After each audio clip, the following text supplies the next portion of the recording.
And as a kid, you work this out. You know, it comes slowly that you won't therefore do evil. You'll do good. And you realise that wisdom is really actually quite important in life. You know, after you've made a few mistakes, been round the Monopoly board a few times, and you've got no hotels, you know, no railways, and you're going to jail, then you learn to get wise. So I think it's the same with the idea of an absolutely self-sufficient deity. We need a sort of a pinnacle of wisdom, a guarantor, an underpinner of all us philosophers, because otherwise there's just everything's relative, isn't it?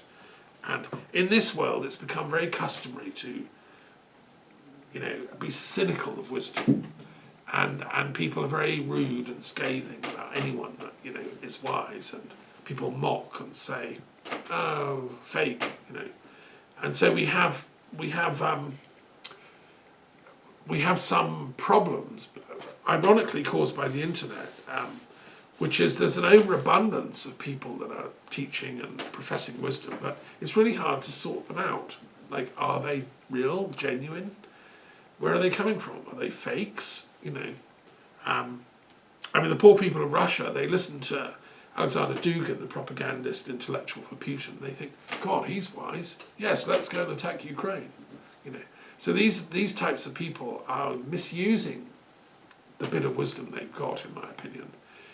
I think it's one of the fail-safe tests is if people misuse their wisdom to generate violence and a hatred of the outgroup, the other. I don't call that wisdom. You know, I have some Russian philosopher friends who are very wise. They're not propagandizing for war. They're biding their time till Putin topples, and you know, we can get back to a normal, democratic, decent, humane Russian civilization again, which I know is there in potential. It professes to be Christian, but it's gone so far off from what Christianity is that it's become anti-Christian in its nature. So anyway, Al-Hakim, none of God's deeds are without benefit and wisdom.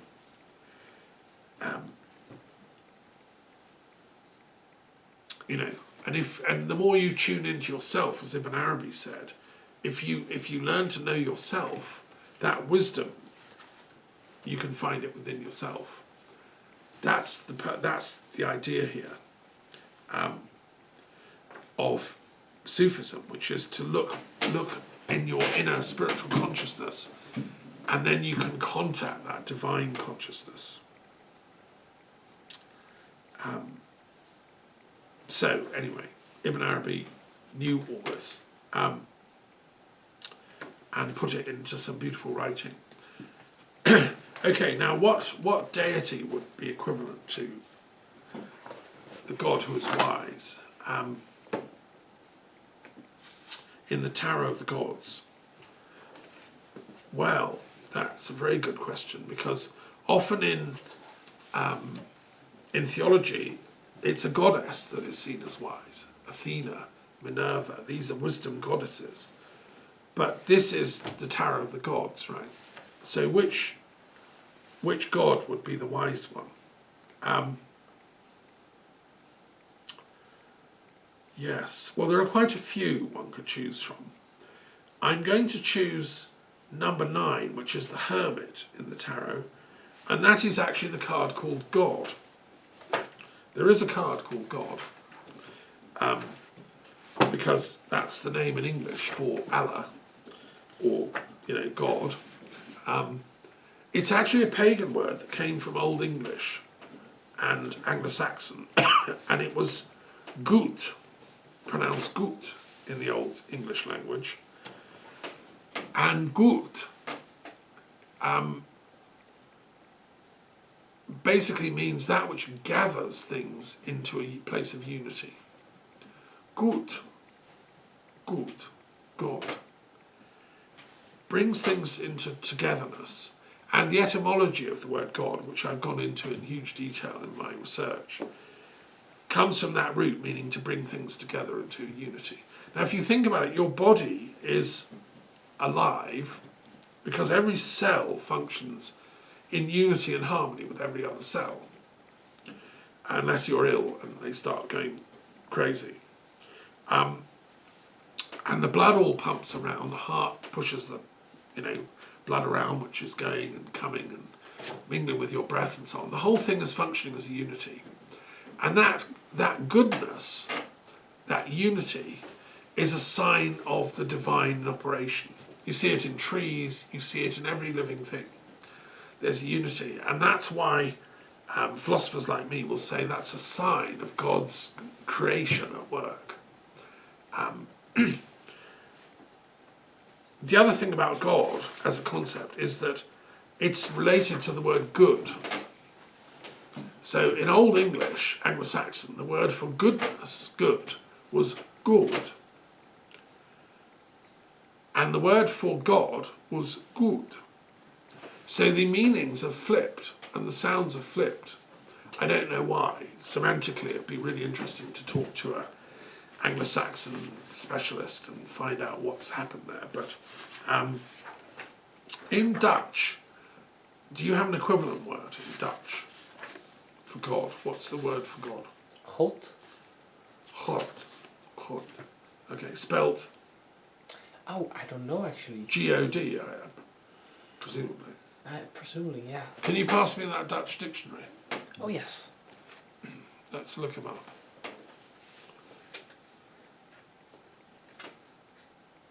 Maybe there are two O's.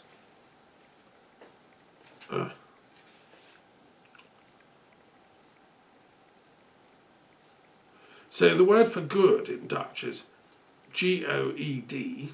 Yes. How would you pronounce that? Goed. Goed. Okay. That's good. And the word for God is spelt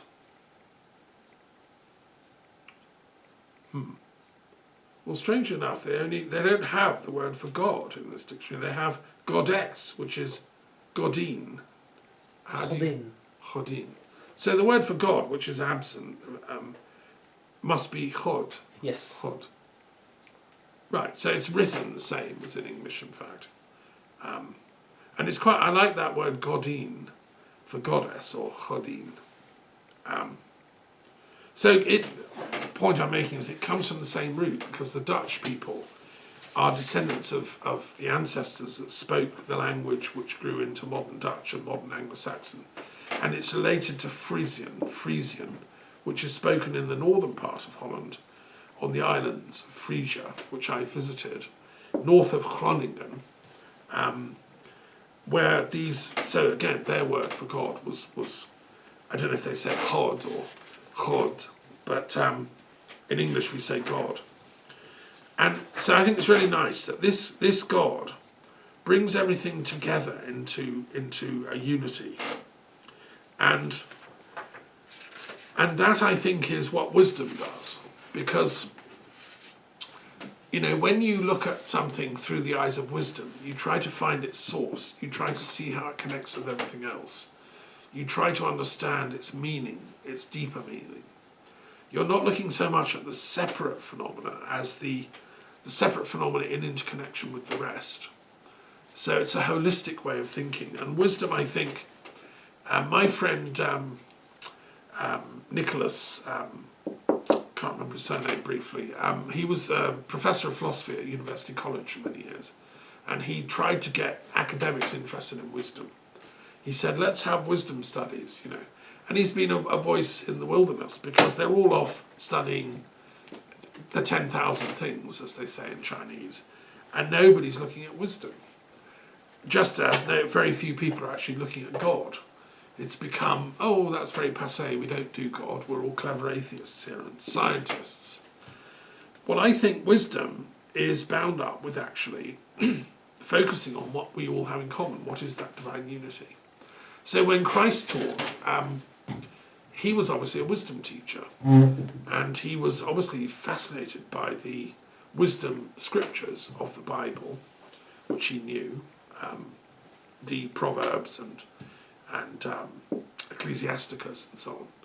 There are wonderful wisdom texts in the Bible that have come down partly from ancient Egypt, because ancient Egypt had these wisdom texts.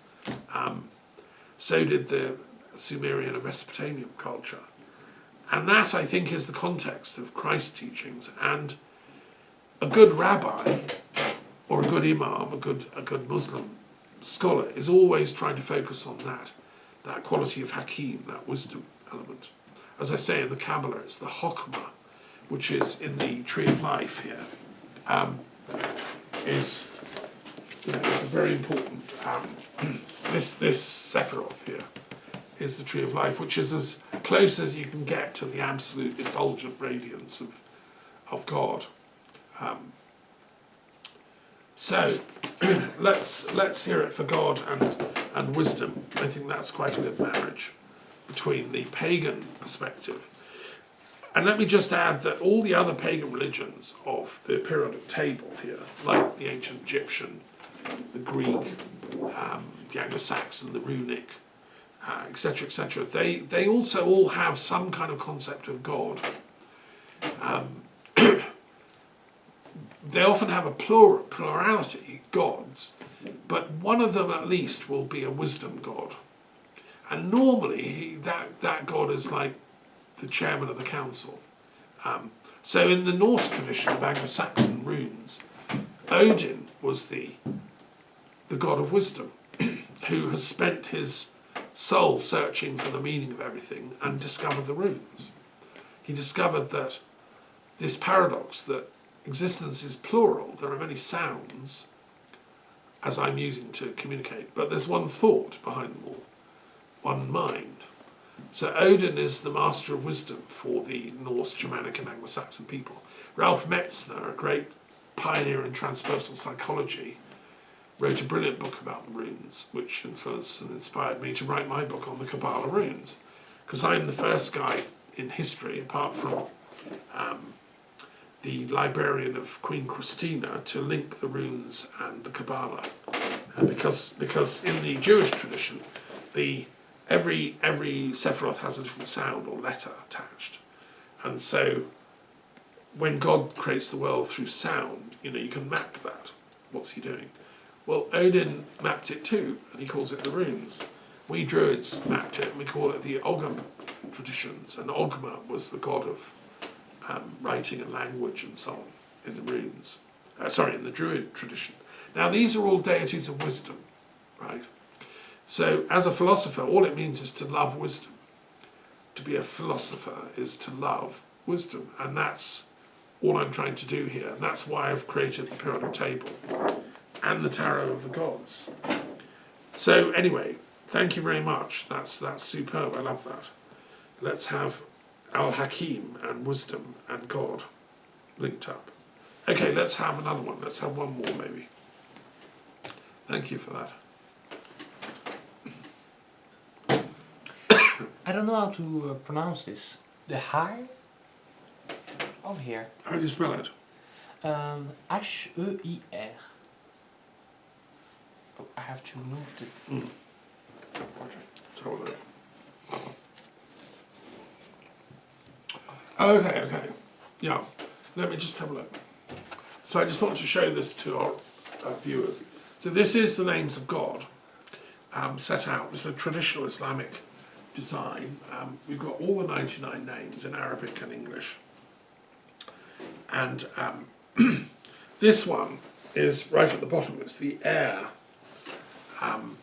So thank you for that. It's an unusual name, actually. I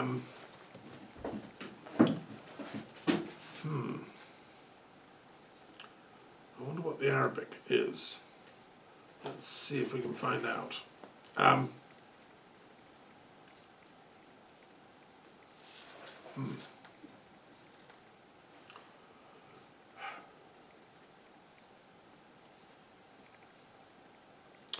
Is there another, I think it's the trustee, Al-Wakil. Can you see another name listed of the trustee? Trustee. Because these translations can be different in different languages. All right. I think it must be the trustee. Al-Wakil. Yeah. There isn't a trustee, is there? Yes, there is. Oh, is there? Yes. Oh my God. So there's still an heir to find. Well, that's confusing. Let's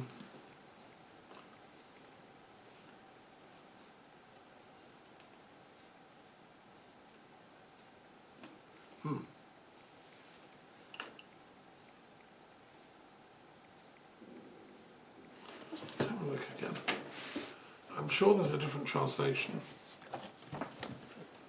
Here he is. That's the trustee, okay, and then there's the heir down there. Right.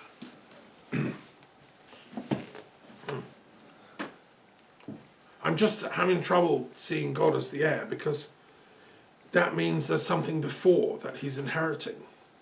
Oh. Whereas God is the absolute. So how can God be an inheritor of something that pre-existed? It doesn't fit with my understanding of Islam. No. Or Islamic theology. I'm thinking there must be another translation.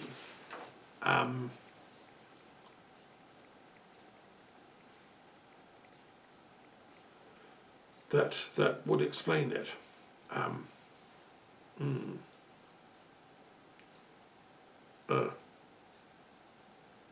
Couldn't be the rich one, could it? Al-Ghani.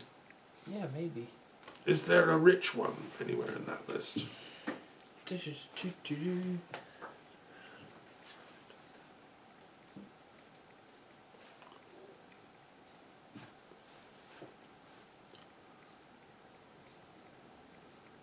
The wealthy. I think it's probably the rich one.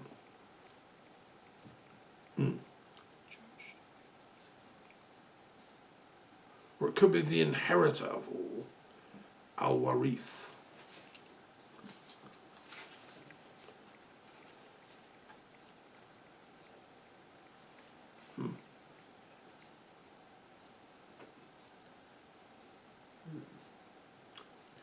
What means enricher? The enricher. There's an enricher.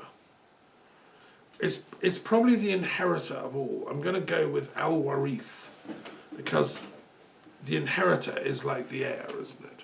So that must be what they're talking about here. And if you could read the Arabic, we could confirm that. But Al-Warith is the ultimate inheritor, God as the ultimate inheritor. And there's a verse in the Quran that says the following: God is the ultimate inheritor, to whom everything is left after its temporal possessors are gone.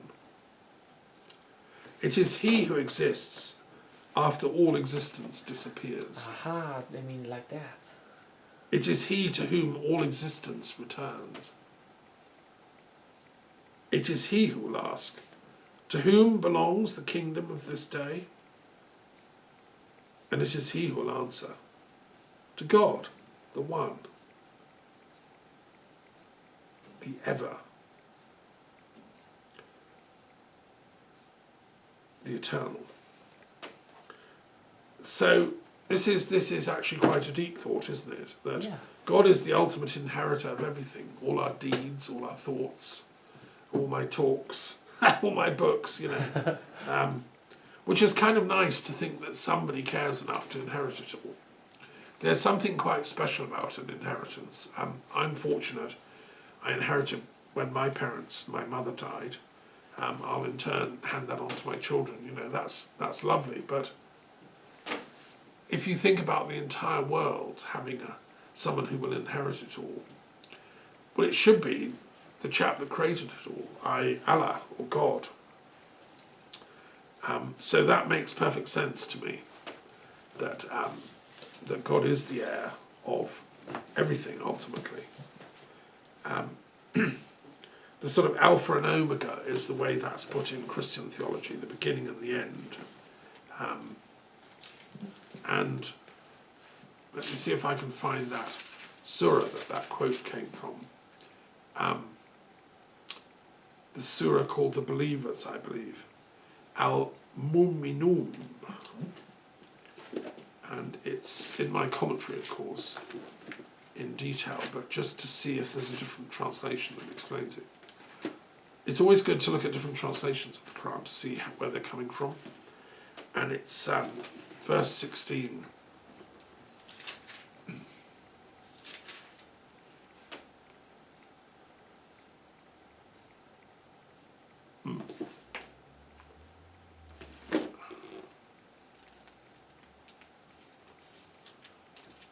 Well, it's not. It's a very different translation.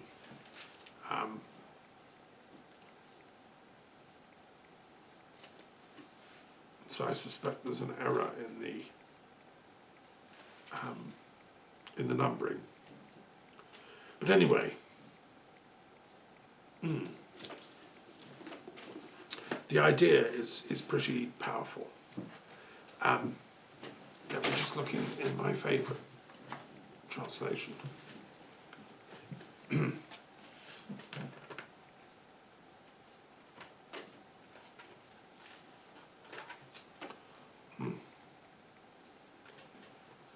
Yes.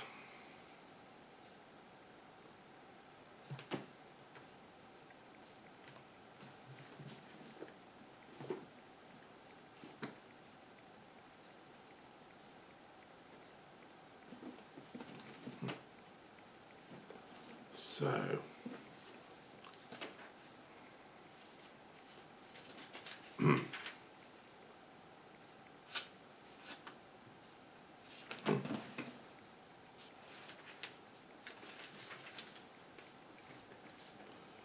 right, well, there's a bit of a mystery there, but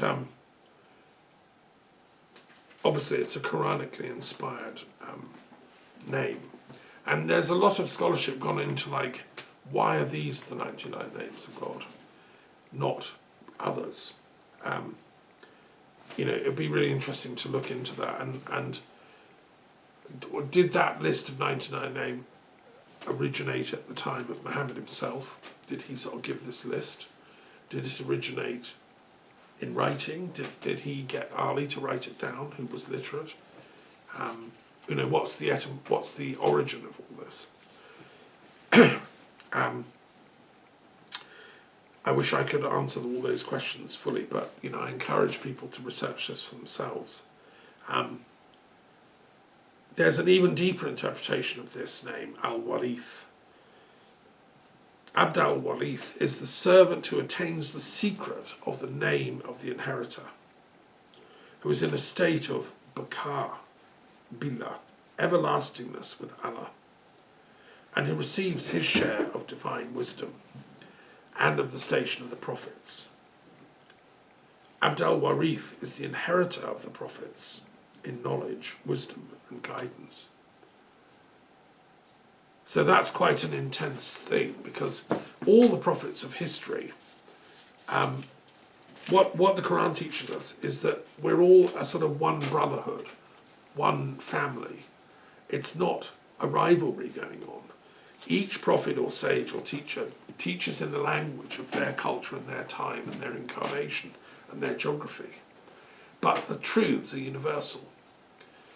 And that's what the Islam text says. So in that surah, verse 23, it says the following: further, we sent a long line of prophets for your instruction.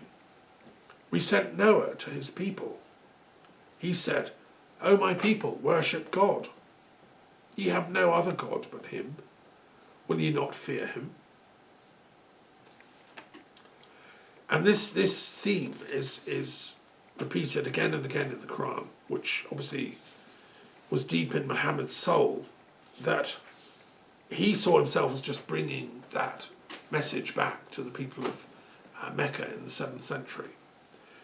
It goes on and says, and we gave Moses the book in order that they may receive guidance. That was intended for the Jewish people. And we made the son of Mary and his mother as a sign. We gave them both shelter on high ground, afforded rest and security, and furnished with springs, which in hot desert Arabia is like the best thing you can do to somebody, is give them a bit of ground with a spring where they can get water. O ye apostles, enjoy all good things and pure, and work righteousness, for I am well acquainted with all that ye do. So this is sort of Allah speaking through Muhammad's channeling. And verily, this brotherhood of yours is a single brotherhood, and I am your Lord and cherisher. Therefore, fear me and no other. But people have cut off their affair of unity between them into sects. Each party rejoices in that which is with itself. But leave them in their confused ignorance for a time.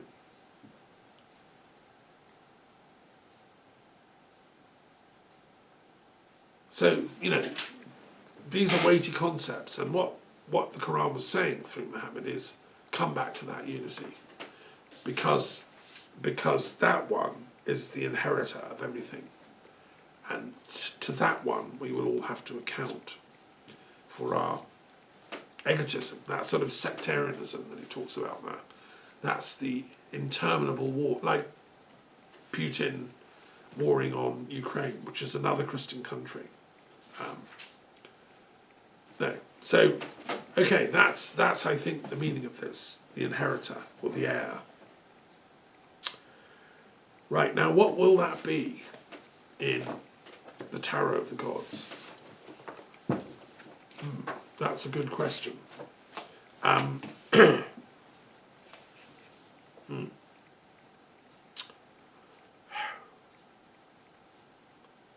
Well, there are different ways of explaining this, but I think the one I'm going to go for is Targes, who is the 3 of air in the tarot. And he's an unusual and little known god, but I think you'll understand why I'm choosing him. So, page 289, he's in the air suit. Now, Targes was the most important Etruscan god of Tuscany in northern Italy, north-central Italy. And we know about him because Roman scholars like Varro and Cicero and others wrote down his legend. This is a picture of him, right, teaching from a kind of scroll in a rural setting. The story of Targes is absolutely fascinating. I give it in full in the book. He was the deity of prophecy and clairvoyance, therefore wisdom. And he was seen as the founding avatar or deity or spiritual prophet of Etruscan religion. Now, the Etruscans were the people that taught religion to the Romans. The Romans were a semi-civilized people living in this bundle of villages which grew into Rome. But the Etruscans were already a civilized people living north of there on the coast in Etruria, with writing. They had adopted from the Greeks the alphabet, and they were already writing Etruscan texts. They taught the Romans how to read and write using Etruscan alphabet. So the alphabet we call the Latin alphabet is actually the Etruscan alphabet. And they were the sages and teachers of the Roman religious elders. The most wise of all the Roman kings was called Numa Pompilius, who founded Roman religion to pacify these warlike people. And he took a lot of the ideas of the Etruscans. The Etruscans believed in, timing is very important in matters of religion. So you have to do certain prayers at different times of day, just like in Islam, exactly the same. You have to give respect to different deities in the phases of the heavens, like depending on the seasons and stuff. So different deities are in charge of different things, and they all require prayers, and they have their own temples. So that was all adopted by the Romans. That became the Roman idea. But it was Etruscan. Now, the story of where Targes came from is fascinating. He suddenly appeared in the middle of a field as a young boy, mature and speaking, as the shepherds, the ploughmen were all ploughing the field. He appeared in the clod of earth, just popped up out of nowhere, and said, "Hi, I'm Targes. I've come to teach you, you Etruscans." And the local peasant types all gathered round and thought, well, this is quite clever. Who's this guy? You know. And they realised it was God. But he'd come out of the earth and the sky. He'd like fallen from the sky. So he's the inheritor of all the prior knowledge and all the prior wisdom of the universe, who suddenly like wanted to give it to the Etruscans, because and the Quran is absolutely clear about this, every tribe has a prophet, a sage. And so for the Etruscans it was a god, Targes. And Cicero, who was one of the wisest of the Romans, wrote about him. There was, what they called it was the Etrusca Disciplina, which was, the word discipline in Latin meant a thing you study. So a disciplina was a discipline. That's why in academic work we talk about the discipline of geography or geometry or mathematics. And this guy, Targes, was the origin of the Etruscan discipline. So, and given his importance for later European civilization, the origin of the alphabet and all that stuff, he's a pretty important deity. Well, what if Targes is just a local manifestation of the same deity field, energy field, that Muhammad encountered as Allah in his life, in his people, 1,000, 2,000 years later? The Etruscans were at their peak about 700 BC, 800 BC. It's thought they actually came from Turkey or Asia Minor. Genetically, they've done tests, so they brought the wisdom of the Orient to settle in Etruria. What if it's the same deity field or energy that sages can tap into, whether you're Muhammad or some Etruscan sage? I believe that to be the case. And their language would be different. So in the Etruscans, they'd say, top god, Targes, the guy in the field. He teaches us everything about agriculture and celestial observation and clairvoyance and prophecy. And prophecy was incredibly important to the Etruscans, as it was to the Arabs. Muhammad is a prophet. He's plugging into the same wisdom field that Targes stands for. And he's downloading from the same source, I would argue, knowledge of these mysterious supernatural things, the first and the last, the absolute, which are beyond the ken of most of us normally. But the other thing to say about the Etruscans, which is fascinating, is that we know they were in touch with the Druids because the Celts of northern Italy, whose priests were called Druids, were really chummy with the Etruscans because they respected each other. A Druid is like a priest of the Etruscans, only for the Celtic people. And they would download from their deities exactly the same prophetic abilities, clairvoyance, knowledge of the supernatural. So, and we know that Etruscans and Celts were like living up close together. And the Celts founded the city of Bologna in northern Italy, and also Milan, so that's northern Italy. And then just beneath them was like Florence and the Etruscan cities. And they were all chums, so you can imagine a wise Druid and a wise Etruscan sage would meet and discuss the kind of things we're talking about. And if somebody turns up from Arabia, they would absolutely give them the time of day and welcome to the prophet discussion, So anyway, I think I'm going to put Targes as equivalent to this